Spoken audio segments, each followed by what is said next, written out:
জি, ইয়াকিন উদউল্লাহ ওয়া আনতুম মুকিনুনা বিল ইজাবা। নবী মুহাম্মদ রাসূলুল্লাহ বলছেন, তোমরা আল্লাহর কাছে দোয়া করো যে দোয়া আমার কবুল হবে, এর প্রতি দৃঢ় বিশ্বাসের সাথে, দৃঢ় প্রত্যয়ের সাথে, ইয়াকিনের সাথে। জি, ইয়াকিনের সাথে।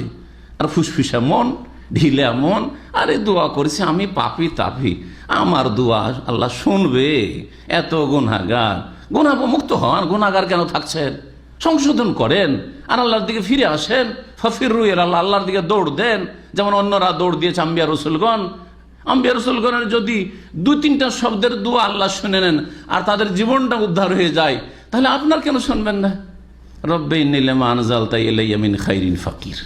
মূসা আলাইহিস সালাম দীর্ঘ সময় ফেরাউনের জুলম অত্যাচার থেকে আত্মরক্ষার জন্য যৌবনকালের ঘটনা, বিবাহ শাদীর আগে 1 সপ্তাহ ধরে তাফসীরকাররা লিখেছেন পালাইতে পালাইতে পালাইতে মিশর থেকে গিয়ে পৌঁছলেন মাদিয়ানে। আর মাদিয়ানে গিয়ে দেখছেন যে ঘটনা আপনাদের জানা আছে, 2টো মেয়ে, সবার যখন পানি গরু ছাগলকে পান করানো হয়ে গেছে তখন ওরা পান করাবে। যাই হোক, ঘটনা সেদিকে যাচ্ছি না, ওদের খেদমতটা একটু করে দিন, মহিলা মানুষ তোমরা দূরে থাকো, তোমাদের কাজটা আজকে আমি করে দিচ্ছি। করে দেওয়ার পরে ওদের কাছে কিচ্ছু চাইলেন না, যে তোমাদের কাজটা করে দিলাম আর 7 দিন থেকে অনাহারে আছি, তো 1 পেট কিছু খাওয়ার ব্যবস্থা একটু পাঠিয়ে দিও। বললেন না? বললেন না। সুবহানাল্লাহ। ফালাম্মা তাওয়াল্লা ইলা যিল্লে, সূরা কাসাস আল্লাহ বলছেন, ছায়াতে আসলেন বিশ্রামের জন্য ক্লান্ত হয়ে, কারণ কূপ থেকে পানি উঠিয়ে দিয়েছেন।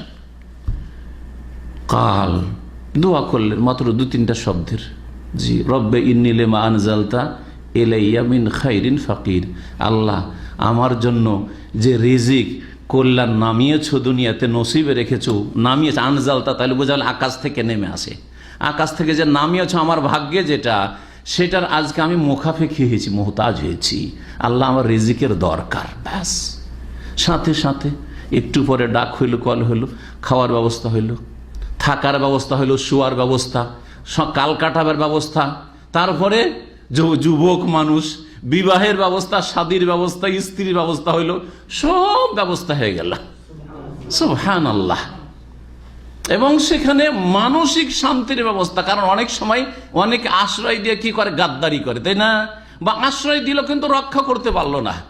কিন্তু ওই 2 মেয়ের বাবা সোয়াইব, সেই সোয়াইব আলাইহিস সালাম ছিলেন না, অন্য কোনো সোয়াইব ছিলেন, সেটা তাফসীরের কথা, আল্লাহু আলাম। কিন্তু তিনি বললেন, লা তাখাফ, আর কোনো চিন্তা করিও না, তুমি তো ফেরাউনের ভয়ে পালিয়ে এসছো না, লা তাখাফ, আর কোনো ভয় নেই, এখানে ফেরাউন পৌঁছিতে পারবে না, আর ওকে জানতেও দেব না আমরা। নাজাউতা মিনাল কওমিজ জালিমিন, জালেম জাতি থেকে তুমি নাজাত পেয়ে গেছো, জালেম জাতি থেকে তুমি বেঁচে গেছো, রক্ষা হয়ে গেছো, তোমার আর কোনো চিন্তা নেই। মানসিক দুশ্চিন্তা যেই ভয়ে তিনি পালিয়ে চলে আসছেন সেটা শেষ। শারীরিক আরামের ব্যবস্থা, খাওয়ার ব্যবস্থা, সুবহানাল্লাহ, সব রকম ব্যবস্থা আল্লাহ দিলেন মাত্র এই ছোট্ট দোয়াটি। চিন্তা করুন তো, আপনারা কখন এই দোয়াটি করছেন বা এইরকম ভাবে আল্লাহর কাছে দোয়া করছেন? কর্ম করে দোয়া করছেন, কর্ম করে দোয়া করতে হবে, কর্ম করতে হবে, মেহনত করতে হবে, চেষ্টা